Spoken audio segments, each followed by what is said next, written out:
Hello दोस्तों, कल की कड़ी में हम आगे बढ़ने जा रहे हैं और कल हमने जो पेपर सॉल्व करा था उसी का अगला भाग हम आज सॉल्व करने वाले हैं। कल हमने 29 सितंबर वाला पेपर सॉल्व करा था। आज जो हम पेपर सॉल्व करने वाले हैं वो 30 सितंबर वाला पेपर है ना। तो दोस्तों पहले डिस्कस करते हैं पेपर के बारे में, फिर बात करेंगे हम बाकी सारी चीज़ों के बारे में। तो चलिए स्टार्ट करते हैं पहले क्वेश्चन से। पहला क्वेश्चन कौन सा है दोस्तों? किसने मेर्सिन तुर्की में fig artistic gymnastic world challenge cup के वॉल्ट इवेंट में स्वर्ण पदक जीतते हुए प्रथम भारतीय जिम्नास्ट बनकर इतिहास बनाया? ऑप्शन है सुशील कुमार, अश्विनी नाचप्पा, दीपा कर्माकर और अरुणा रेड्डी। जो आंसर है दोस्तों वो है दीपा कर्माकर। अब दीपा कर्माकर का आपने नाम सुना होगा, काफ़ी फेमस पर्सनालिटी है, काफ़ी टीवी और पेपरों में आ रहा था कि ये भारत की प्रथम जिम्नास्ट है जिन्होंने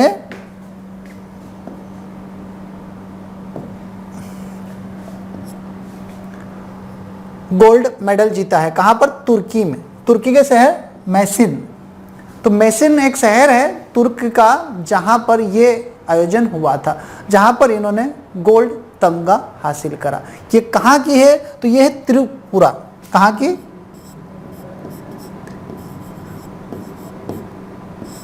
त्रिपुरा की जिम्नास्ट है। ये पहली भारतीय है जिनकी एंट्री हुई थी और इन्होंने गोल्ड मेडल जीता। अब सुशील कुमार, कुछ ऑप्शन के बारे में डिस्कस कर लेते हैं। सुशील कुमार, सुशील कुमार का नाम आपने सुना ही होगा। रेसलर है, इंडियन रेसलर है और कुश्ती में इन्होंने ओलंपिक में मेडल जीता था दोस्तों। अश्विनी नाचप्पा, अरुणा रेड्डी, कोई खास ऑप्शन है नहीं। अब आगे हम और कुछ बात कर लेते हैं खेल से संबंधित। आपने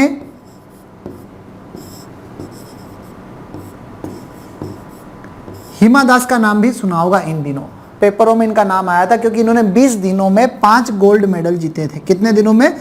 20 दिनों में 5 गोल्ड मेडल।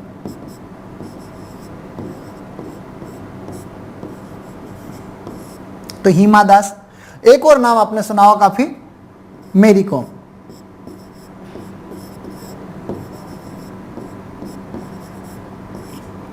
इन्होंने लगातार 6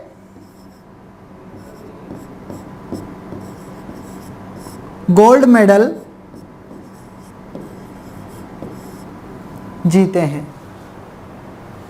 नेशनल से अंतरराष्ट्रीय लेवल तक इन्होंने कई कीर्तिमान रचे हैं और उन्हीं में से एक था वर्ल्ड चैंपियनशिप के गोल्ड। लगातार 6 गोल्ड मेडल जीते मेरी कॉम जी ने। इनके ऊपर मूवी बन चुकी है, आपने इनका नाम सुना होगा काफ़ी।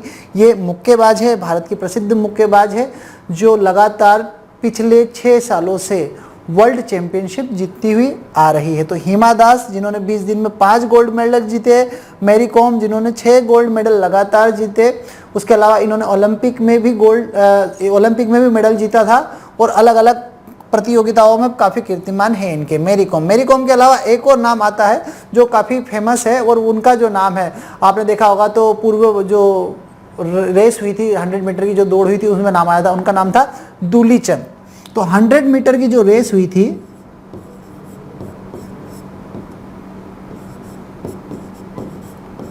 उसको जीतने वाले पहले भारतीय क्या नाम था? दूली चंद।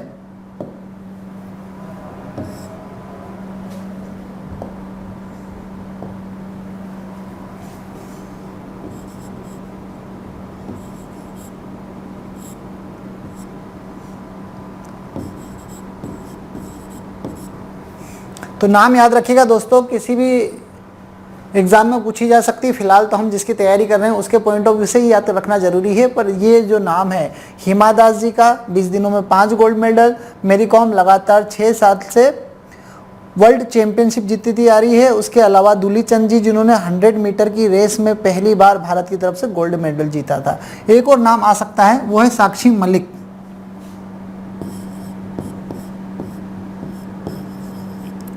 साक्षी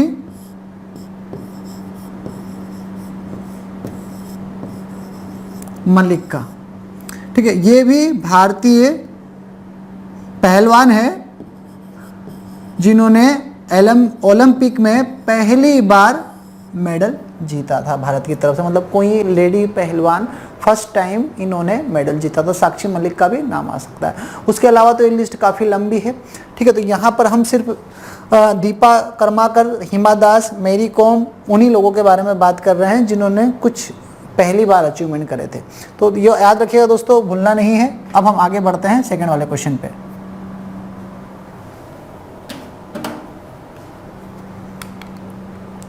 सेकंड जो हमारा क्वेश्चन है, संयुक्त राष्ट्र महासभा यूएनजीसी ने 21 जून को निम्न के रूप में घोषित किया है। वे किस के रूप में घोषित किया गया है? अंतर्राष्ट्रीय योग दिवस, अंतर्राष्ट्रीय चिकित्सक दिवस और विश्व पर्यावरण दिवस और अंतर्राष्ट्रीय स्वास्थ्य दिवस। तो देखिए दोस्तों, यहाँ पर क्या दी हुई है? डेट दी हुई है। क्या दिया है? तारीख दी है। और 21 जून को हम क्या मनाते हैं? आपको याद हो तो 21 जून को मनाया जाता है अंतर्राष्ट्रीय योग दिवस। इसकी शुरुआत भारत से हुई थी। माननीय नरेंद्र मोदी जी ने जब पहली बार वो निर्वाचित होकर आए थे, प्रधानमंत्री बनकर आए थे, तो उन्होंने यूनाइटेड नेशन में एक प्रस्ताव रखा था जिसमें कहा गया था कि 21 जून को अंतर्राष्ट्रीय योग दिवस के रूप में मनाना चाहिए। तो 21 जून को अंतर्राष्ट्रीय योग दिवस में मनाने के लिए उनका जो प्रस्ताव था, वो आने वाले 90 दिनों में ही यूनाइटेड नेशन के द्वारा, संयुक्त राष्ट्र संघ के द्वारा मान्य कर लिया गया। तो ये भी प्रश्न आ सकता है कि ये किसके द्वारा मनाया जाता है? तो संयुक्त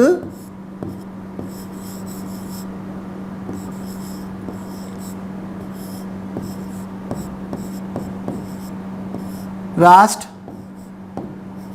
संघ के द्वारा। कितने दिनों में ये प्रस्ताव पास हो गया था? 90 दिनों में। किसके द्वारा दिया गया था? नरेंद्र मोदी जी के द्वारा।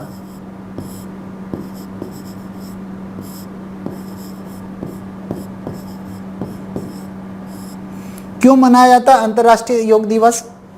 क्योंकि योग के कई महत्व है और उन्हें महत्व को दिखाने के लिए ये दिवस मनाया जाता था कि लोगों को पता चले कि योग हमारे जीवन में कितना जरूरी, कितना महत्वपूर्ण है। 21 जून ही क्यों चुना गया दोस्तों? ये भी बड़ी सोचने की बात है। तो अगर आप देखेंगे 21 जून, तो 21 जून को मकर संक्रांति होती है। मकर संक्रांति मतलब आप ज्योग्राफी में आपने पढ़ा होगा, जिसमें ये क्या है दोस्तों? विषुवत रेखा। ये रेखा कौन सी है? कर्क रेखा। और ये कौन सी रेखा है? मकर रेखा। ये सूर्य 21 जून को कहाँ पर चला जाता है? इस रेखा पर। तो उस समय क्या होता है? इस लाइन पर सबसे बड़ा जो रहता है ना, वो दिन और छोटा दिन रहता है। इस लाइन पर सबसे छोटा दिन रहता है और इस लाइन पर सबसे बड़ा दिन रहता है। तो दिन जिस तरीके से बड़ा है, उसी प्रकार योग का महत्व भी हमारे जीवन में काफ़ी बड़ा है। तो इसी कारण 21 जून को चुना गया है। हालांकि भारत जो आता है वो कर्क रेखा में आता है और हमारे यहाँ पर उस समय अगर देखा जाए तो सबसे बड़ा दिन होता है ना। तो यहाँ पर 21 जून को सूर्य होता है कर्क रेखा पर और मकर रेखा पर इसके ठीक उलट। हालांकि मैं गलत बोल दिया, माफ़ी चाहता हूँ कि 21 जून को सूर्य जो रहता है वो उत्तरायण होता है और वो कर्क रेखा के ऊपर रहता है, तो उसे मकर संक्रांति कहा जाता है। और जब कर्क संक्रांति आती है तब सूर्य कहाँ पर रहता है दोस्तों? वो उसके ठीक उलट रहता है मकर संक्रांति पर। तो यहाँ पर होने की वजह से भारत में सबसे बड़ा दिन होता है और योग का महत्व हमारे जीवन में सबसे बड़ा है। इसी कारण 21 जून को ही चुना गया है योग दिवस के रूप में। और नरेंद्र मोदी जी ने संयुक्त राष्ट्र संघ में एक प्रस्ताव रखा था कि इसको अंतर्राष्ट्रीय योग दिवस के रूप में मनाया जाना चाहिए। सभी देशों ने एक तरफा इस जो भी प्रपोजल था, बिल था, उसका सहयोग करा और ये बिल पास हो गया। तो अंतर्राष्ट्रीय योग दिवस 21 जून को मनाया जाता है दोस्तों।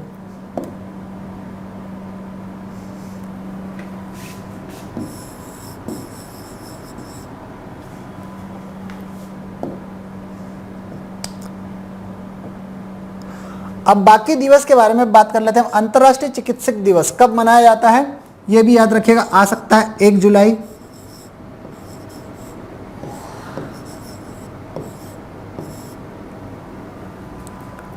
विश्व पर्यावरण दिवस कब मनाया था दोस्तों? 5 जून को। अंतर्राष्ट्रीय स्वास्थ्य दिवस कब मनाया जाता है?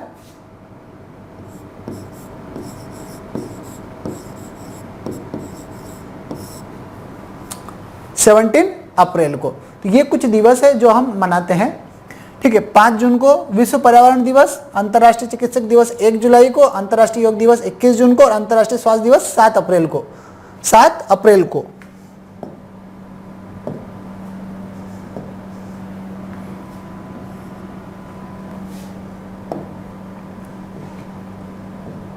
और भी कुछ दिवस मनाए जाते हैं, उन दिवस को भी हम लिख लेते हैं एक बार, ताकि हमें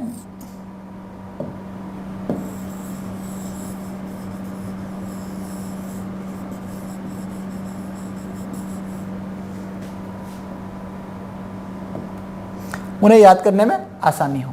देखिए कौन कौन से दिवस, सबसे पहले हम स्टार्ट करते हैं 1 जनवरी।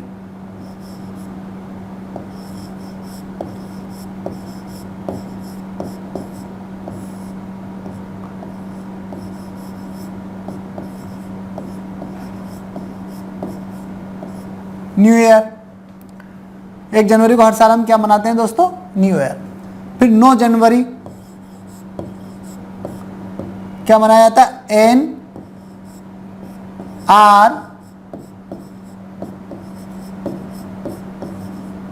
NRI दिवस 9 जून को मनाया जाता है हर साल।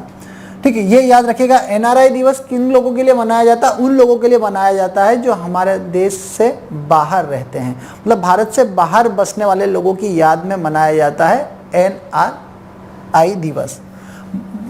12 जनवरी को मनाया जाता है यूथ दिवस। 15 जनवरी को मनाया जाता है दोस्तों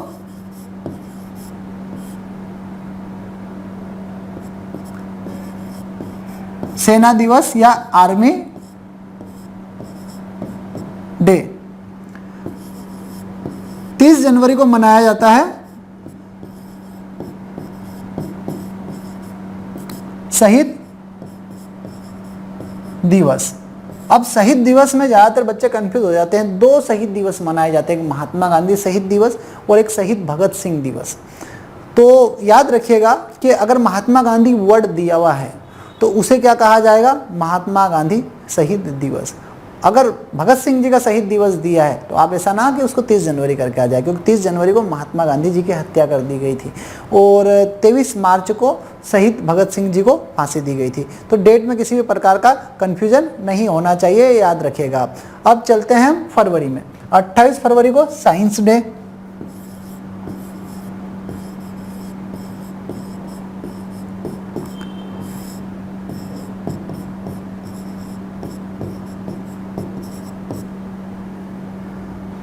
फिर 8 मार्च को क्या मनाया गया था दोस्तों? क्या मनाया जाता है? अंतर्राष्ट्रीय महिला दिवस।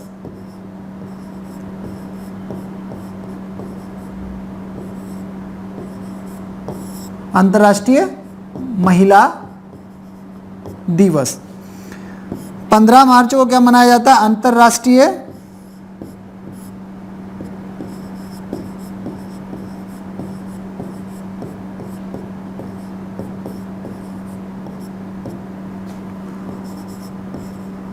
उपभोक्ता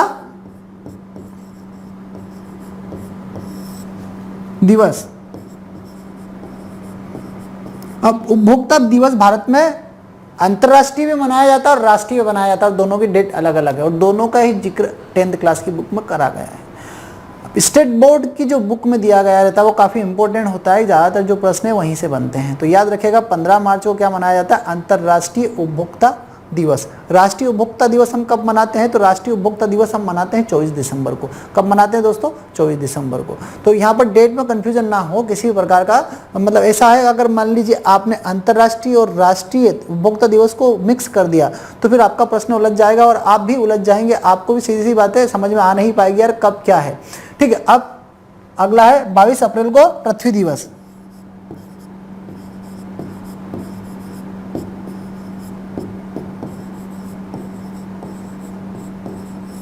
पृथ्वी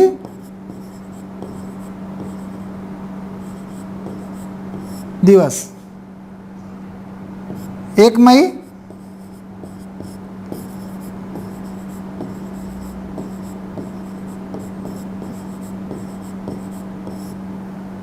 मजदूर दिवस।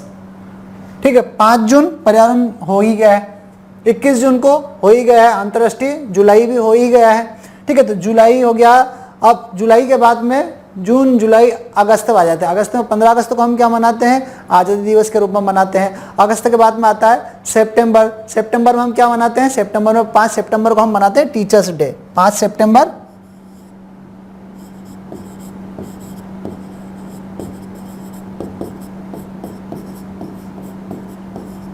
Teacher day. हालांकि एक डेट और रहेगा, 11 जुलाई। 11 जुलाई अंतर्राष्ट्रीय जनसंख्या दिवस।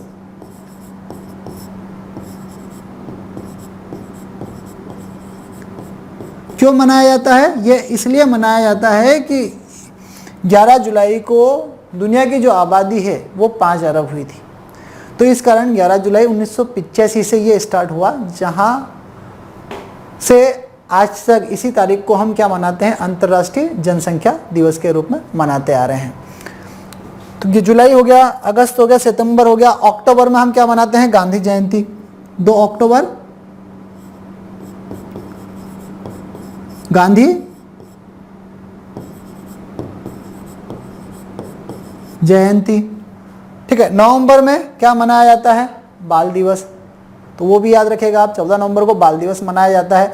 और 10 दिसंबर को अंतर्राष्ट्रीय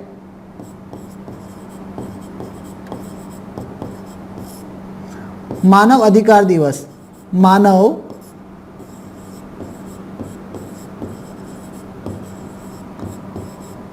अधिकार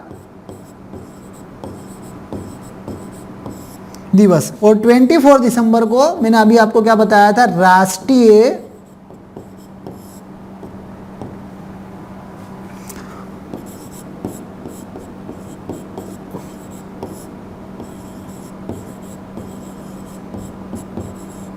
उपभोक्ता दिवस। तो ये कुछ दिवस हैं जो मनाए जाते हैं और एग्जाम के पॉइंट ऑफ व्यू से काफ़ी इंपॉर्टेंट पूछे जा सकते हैं दोस्तों। ठीक है, 23 मार्च शहीद भगत सिंह दिवस, वो भी ध्यान रखिएगा। 23 मार्च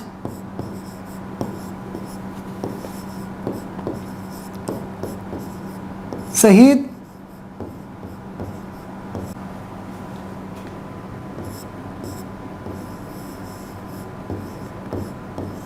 भगत सिंह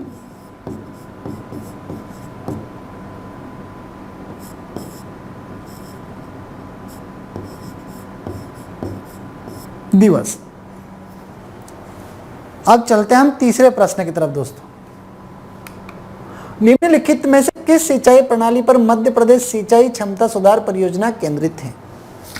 ऑप्शन हमारे पास सागर नदी मध्यम सिंचाई परियोजना, ओंकारेश्वर मेजर सिंचाई परियोजना, बुंदला मध्यम सिंचाई परियोजना और कुंडालिया सिंचाई परियोजना।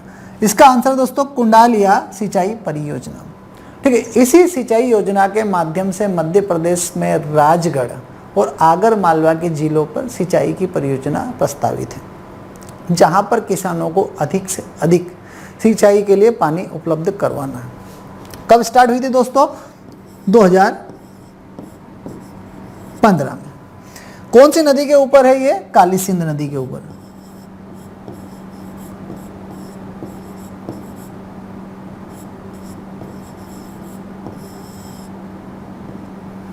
काली सिंध रिवर के ऊपर। कहां पर है? राजगढ़ में।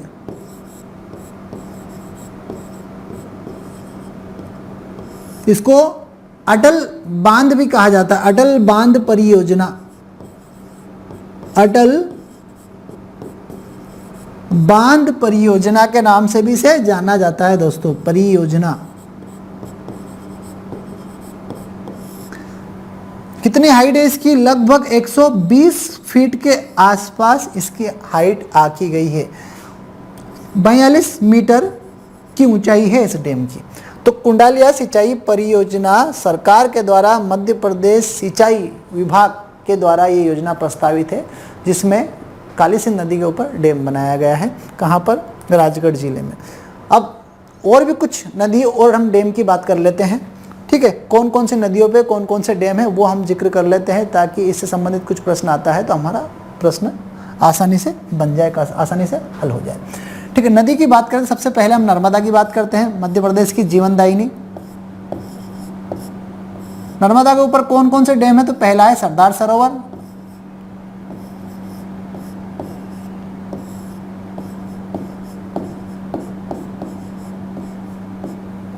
दूसरा है इंदिरा सागर,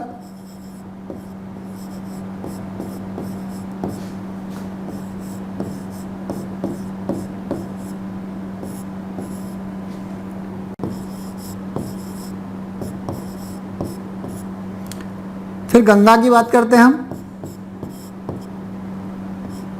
गंगा पर कौन सा डैम है दोस्तों? गोविंद वल्लभ पंत।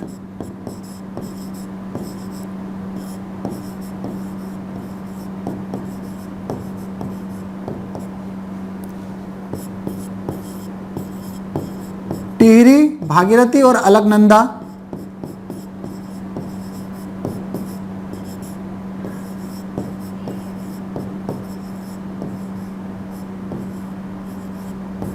नंदा पर। इसके अलावा कृष्णा रिवर पर नागार्जुन,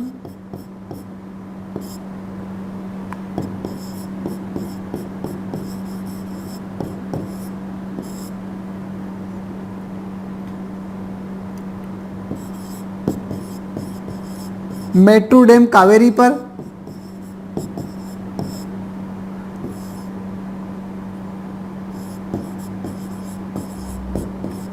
अलमाटी डैम कृष्णा पर,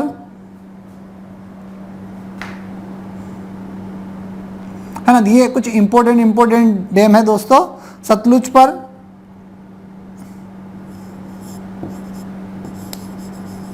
हरी के बैराज,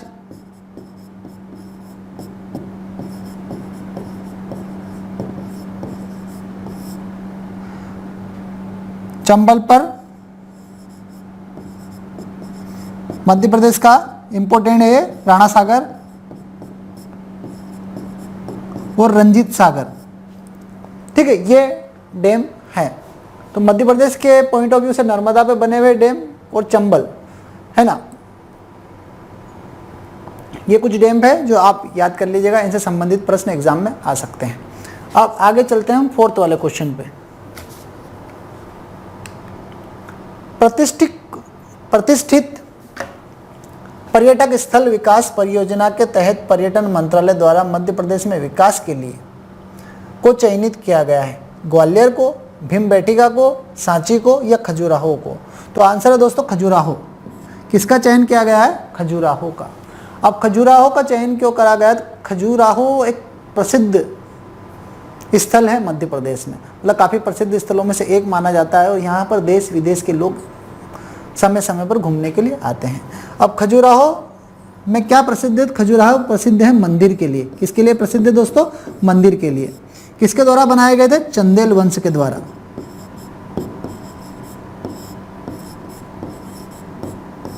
कब बनाए गए थे?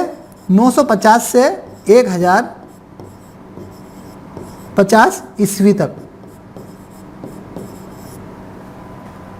किस किस के मंदिर है? हिंदू धर्म और जैन धर्म के।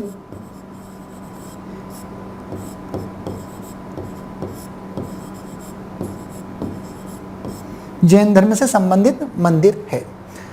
अब ये तो खजुराहो की बात रही। खजुराहो कहाँ पर है? छतरपुर जिले में। ठीक है, चंदेल वंश ने बनाया, 1950 से 1050 ईस्वी तक बनाए गए हिंदू एवं जैन मंदिर बनाए गए। अब ग्वालियर क्यों प्रसिद्ध है दोस्तों? ग्वालियर प्रसिद्ध है इसके किले के लिए। किसके द्वारा बनाया गया था? महाराज सूरज सेन के द्वारा।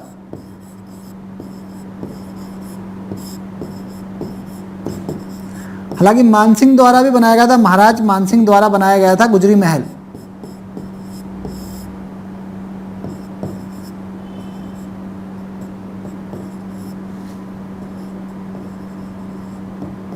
ठीक है, गुजरी महल महाराज मानसिंह के द्वारा। सांची क्यों प्रसिद्ध है? सांची के स्तूप के लिए। किसके द्वारा बनाया गया था?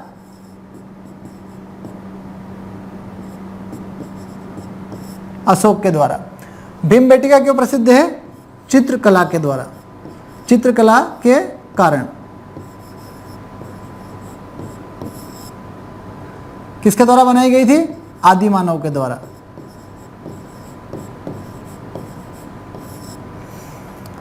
सांची कहां पर है दोस्तों?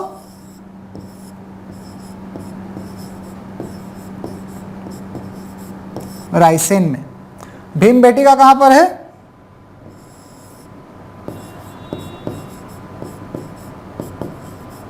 रायसेन में। खजुराहो छतरपुर में, और ग्वालियर तो ग्वालियर में ही है।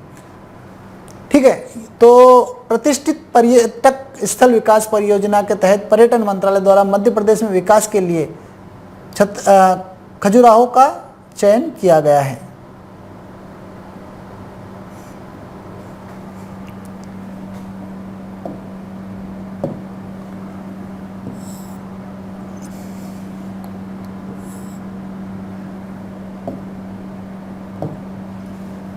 सांची विदिशा में है दोस्तों, ना कि रायसेन में। ठीक है, अब चलते हैं अगले प्रश्न की तरफ।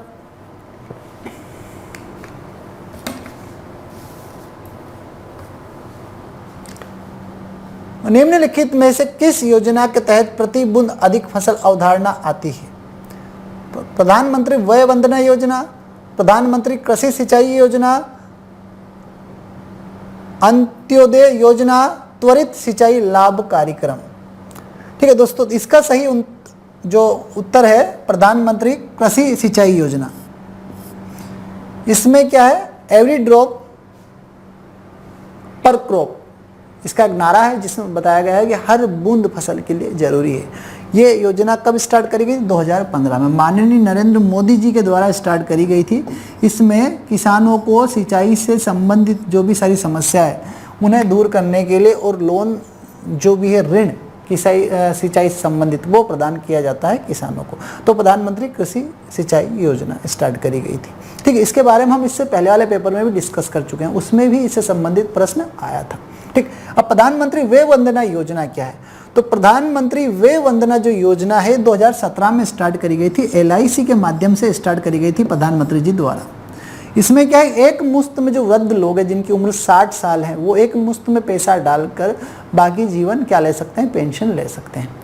शुरुआत में से सिर्फ कुछ समय के लिए ही खोला गया था, फिर कुछ समय पश्चात वापस इसको खोल दिया गया और अब 2023 तक इसको कर दिया गया। ये प्रश्न आ सकता है ये जो योजना है कितने समय के लिए लागू रहेगी? तो 2023 के लिए।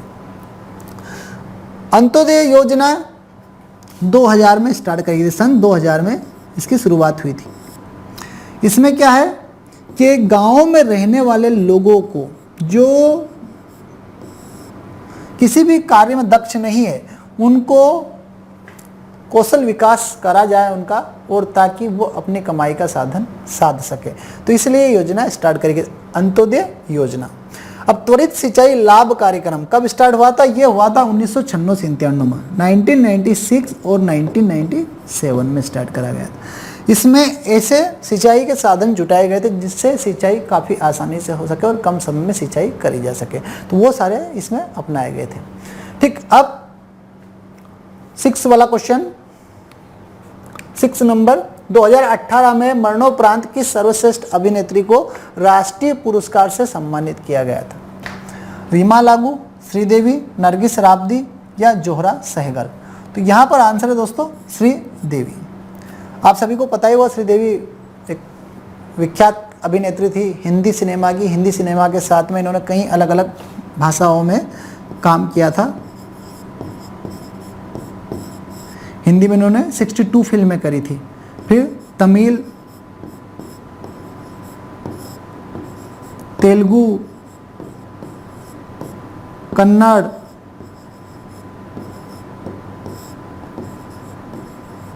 मलयालम,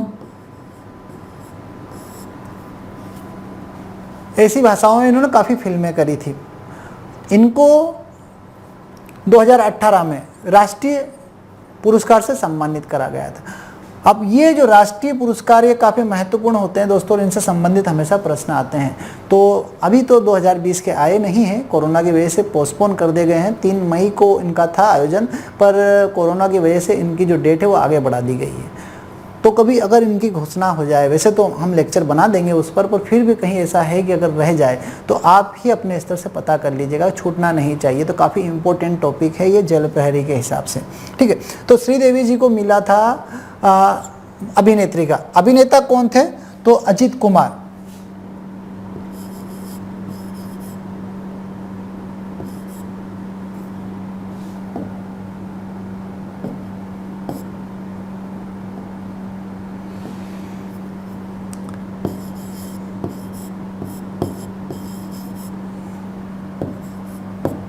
अभिनेता थे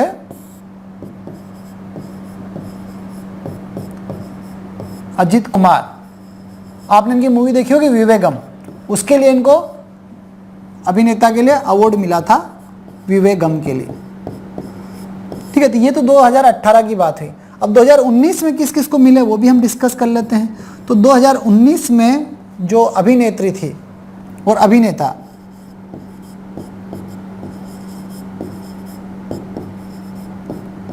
और अभिनेत्री,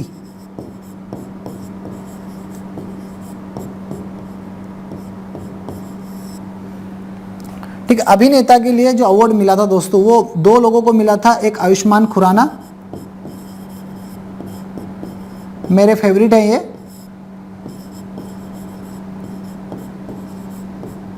और दूसरे विक्की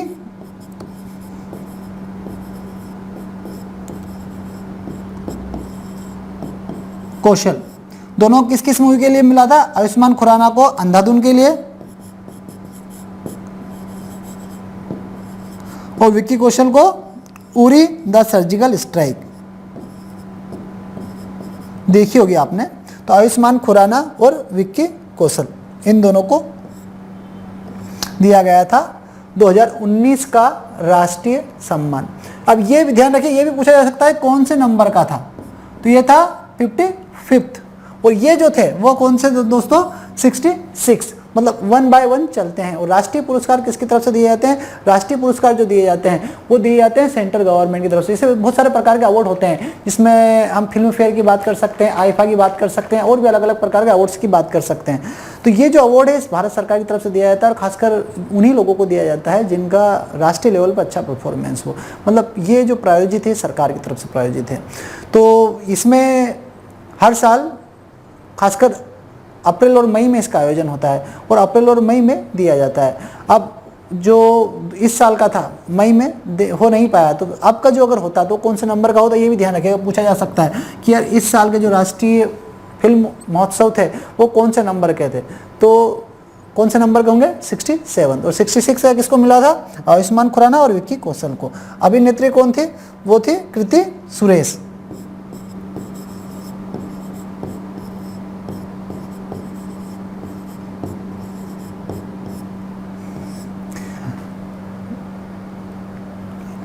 जो फिल्म थी उसका भी ध्यान रखिएगा, फिल्म के बारे में पूछा जा सकता है।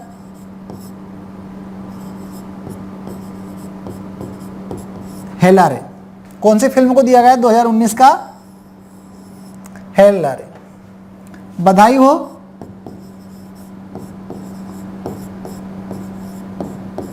को बेस्ट एंटरटेन हिंदी मूवी का अवार्ड दिया गया था।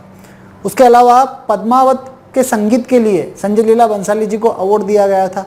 तो वैसे तो कई नाम आएंगे इसमें, निर्देशक के हैं, संगीतकार के हैं, लेखक के हैं, पर फिलहाल में एक और याद रखिएगा, अमिताभ बच्चन को दादा साहेब फाल्के पुरस्कार दिया गया था 2019 में। दादा साहेब फाल्के पुरस्कार किसको दिया गया था? दादा साहेब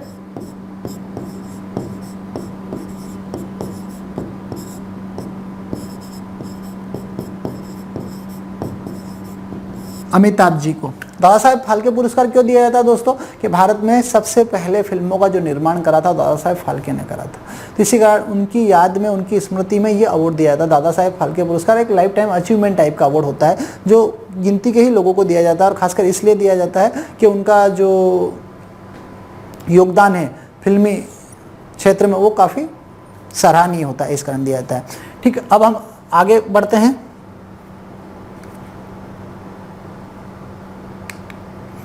प्रथम लोकतांत्रिक ढंग से निर्वाचित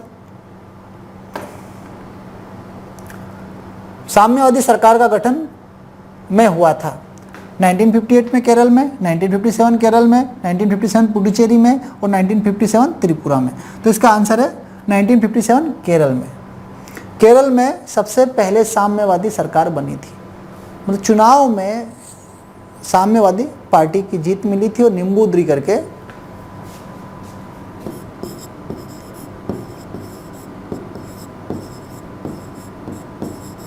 नेताजी थे, वो सबसे पहले केरल के मुख्यमंत्री बने थे। हालांकि 1959 में उनकी सरकार को माननीय जवाहरलाल नेहरू जी के द्वारा बर्खास्त कर दिया गया था, सस्पेंड कर दिया गया था। तो केरल ये मान सकते हैं भारतीय राजनीति का अखाड़ा माना जाता है, जहाँ पर बहुत सारे उदाहरण हमको देखने को मिले।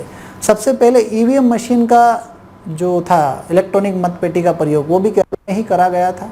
साम्यवादी सरकार भी सबसे पहले केरल में ही बनी और जनता के द्वारा चुनी हुई सरकार को केंद्र सरकार के द्वारा हटाया भी सबसे पहले केरल में ही गया।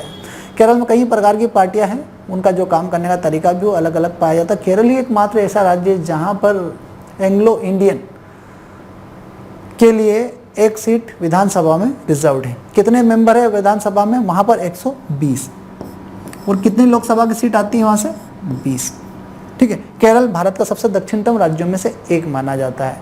और पिछले कुछ समय से देखा जाए तो वहाँ पर जो राजनीति वो किसी एक पार्टी के आसपास ही केंद्रित होती हुई नजर आ रही, और वो है कम्युनिस्ट पार्टी।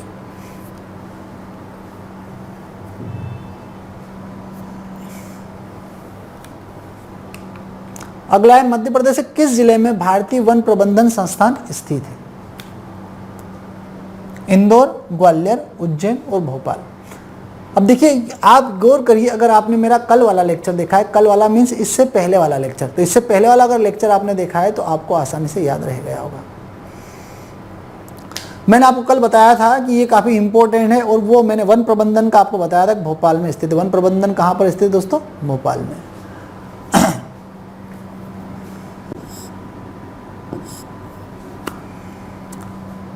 अब भोपाल में और भी कुछ संस्थान है जो काफ़ी प्रसिद्ध है। एक तो वन प्रबंधन हो गया, एक मैंने आपको बताया था IISER, जिसका फुल फॉर्म मैं लिख देता हूँ, याद रखिएगा, भूलिएगा मत।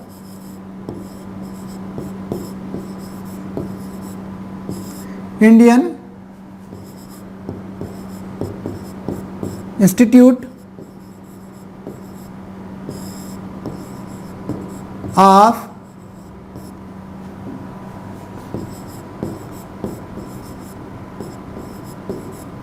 Science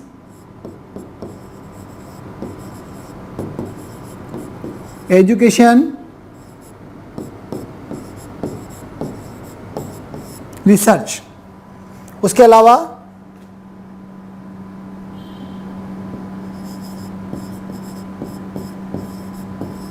Indian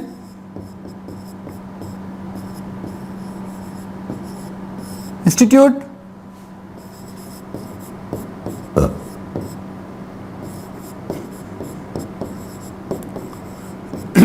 social science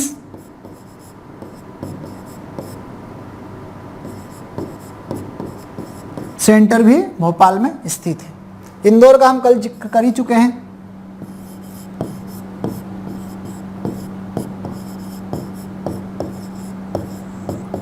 IIT, Indian institute of technology या भारतीय प्रबंधन संस्थान, इसे क्या कहा जाता है? भारतीय प्रबंधन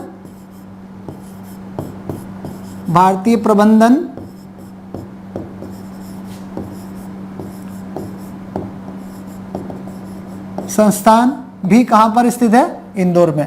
भारतीय प्रबंधन संस्थान और भारतीय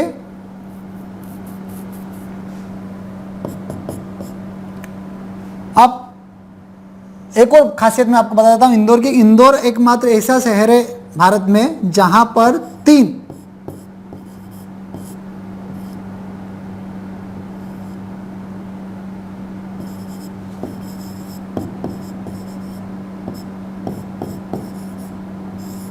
केंद्रीय विद्यालय है। और दोस्तों, तीसरे विद्यालय की जो घोषणा है वो कब हुई है? आज ही हुई है। अभी थोड़ी देर पहले जस्ट मैं न्यूज़ रीडिंग कर रहा था, उस समय मैंने सुना। तो इसकी जो घोषणा हुई कब हुई? आज हुई। तो एकमात्र शहर है भारत का, 2 केंद्रीय विद्यालय हो सकते हैं, पर 3 कहीं नहीं मिलेंगे। और वो कहाँ पर खुलने वाला है? वो खुलने वाला IIT कैंपस में, IIT कैंपस में उसको खोला जाएगा। तो ये काफ़ी इंपॉर्टेंट प्रश्न है दोस्तों, इसको आप याद रख लीजिएगा कि मध्य प्रदेश का कौन सा शहर है जहाँ पर 3 केंद्रीय विद्यालय हैं। और ये भी आ सकता है कि ये कौन से नंबर का है, तो 1242 नंबर का है। ग्वालियर, अब देखो ग्वालियर में रानी लक्ष्मीबाई फिजिकल एजुकेशन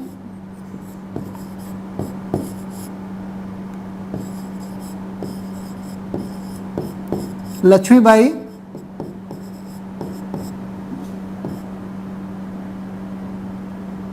शारीरिक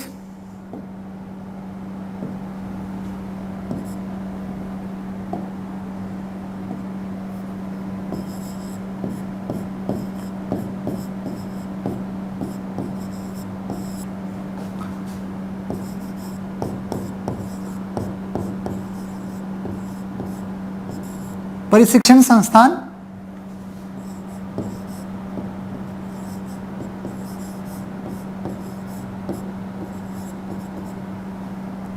है।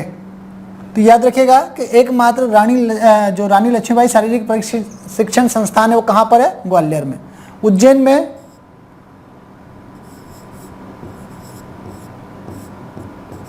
महर्षि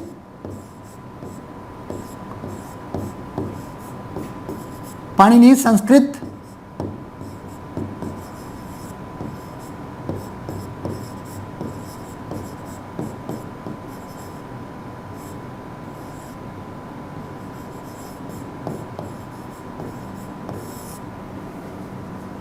संस्कृत विद्यालय है। ये जो महर्षि पाणिनि संस्कृत विद्यालय ये सर्वप्रथम विश्वविद्यालय है जो संस्कृत भाषा के बारे में है। इससे संबंधित प्रश्न एक बार मध्य प्रदेश की जो एग्ज़ाम है उसमें आ चुका है, MPPSC में आ भी चुका है। तो महर्षि पाणिनि संस्कृत विश्वविद्यालय कहाँ पर है? उज्जैन में। और शारीरिक प्रशिक्षण संस्थान या विश्वविद्यालय कहाँ पर है? ग्वालियर में।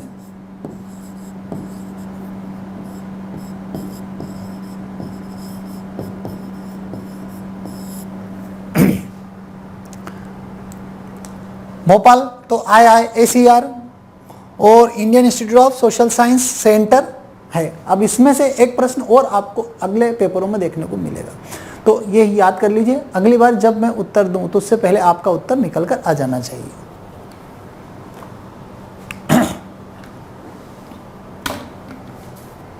अब अंतर्राष्ट्रीय योग दिवस 2018 का विषय था भाई, इसका क्या विषय था? अंतर्राष्ट्रीय, हर साल क्या होता है कि कुछ ना कुछ स्लोगन दिया जाता है।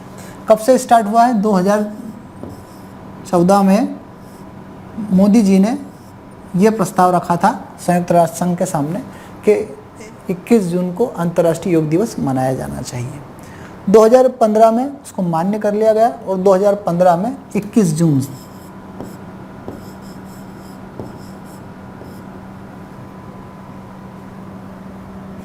से अंतर्राष्ट्रीय योग दिवस मनाया आ रहा है। अब इसकी जो थीम थी, हर साल एक थीम दी जाती है, और क्या थीम थी? शांति के लिए योग, शांतिपूर्ण मन के लिए योग, सभी के लिए योग या स्वास्थ्य के लिए योग। तो इसकी थीम थी दोस्तों शांति के लिए योग, मतलब इंसान को शांति के लिए, योगा फॉर द पीस। क्या इसका स्लोगन था? What were the slogan? Yoga for the peace होना चाहिए, शांति के लिए योग। अब ये तो थी अंतर्राष्ट्रीय योग दिवस 2018 की थीम। 2019 और 2020 की थीम कौन कौन सी थी दोस्तों, वो भी पढ़ लेते हैं हम। तो 2019 की थी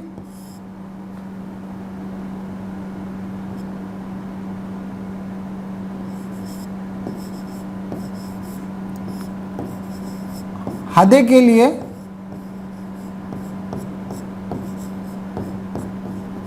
योग, और 2020 की थी थीम कोरोना की वजह से इसको मनाया नहीं जा सका, बहुत सिंपल तरीके से मनाया गया लोगों ने अपने घर में रहकर। तो इसकी जो थीम थी वो लगभग ऐसी ही थी, और उस थीम में क्या था? घर में योग, घर में घर वालों के साथ में योग, घर में घर के